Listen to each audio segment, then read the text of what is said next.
Nagtanong ang mga alagad sa Panginoon, sabi, Panginoon, turuan niyo po kami manalangin. At sinagot naman yan sa Mateo 6, versikulo 9 hanggang 13. Sabi ng Panginoong Hesus, kung mananalangin kayo, magsidalangin nga kayo ng ganito. Ama namin na nasa langit ka, sambahin nawa ang pangalan mo. Dumating nawa ang kaharian mo. Gawin nawa ang iyong kalooban. Kung paanong sa langit, gayon din naman sa lupa. Ibigay mo sa amin ngayon ang aming kakainin sa araw-araw at ipatawad mo sa amin ang aming mga utang. Gaya naman namin na nagpatawad sa mga may utang sa amin. At huwag mo kaming ihatid sa tukso, kundi iligtas mo kami sa masama. Sapagkat sa iyong kaharian at ang kapangyarihan at ang kaluwalhatian, magpakailanman siya nawa. Ano mo nung binabasa ko itong panalangin na to, na tinuro ng Panginoong Hesus? Sabi ko, kumpleto to eh. Kumpleto. Kasi magmula dun sa Ama namin sumasalangit ka, unang inalam mo na ang kausap mo hindi ordinaryo, nasa taas ng langit. Pagkilala, sambahin ang pangalan mo, mapasa amin ang kaharian mo dito sa lupa para nang sa langit.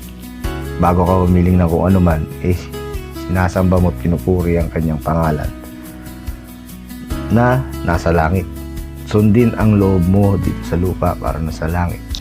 Nagkakatiwala mo sa kanya yung kapangyarihan na siya ang masunod.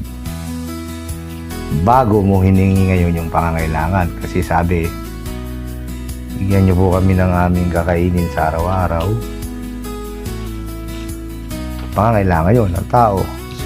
Patawarin niyo po kami sa aming mga sala para ng papapatawad namin sa nagkasala sa amin. Kasi bilang tao, meron ka mga hindi sinasadya na nagawa, na hindi wasto. Sinusuko mo ang sarili mo. Inaamin mo na nagkamali ka.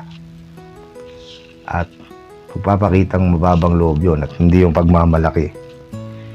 Gaya rin yung pagpatawad namin sa nagkasala sa amin. Itinuturo doon na mahilig ka humingin tawad, marunong ka rin magpasensya. Huwag niyo po kaming ipahintulot sa tukso at iadyan niyo po kami sa lahat ng masama. Amen. Kumpleto yun. So kaya kailangan ng panalangin. Pinakauli, iadyan niyo po kami sa lahat ng masama. Ipinagkakatiwala mo sa kanya na mapabuti itong araw na to. So pasalamat, papuri, pagtitiwala na siya ang sundin ng kalooban niya. Paghingi mo ng pangangailangan, pag sinabing pagkain, nandun na yung pinansyalan at buhay.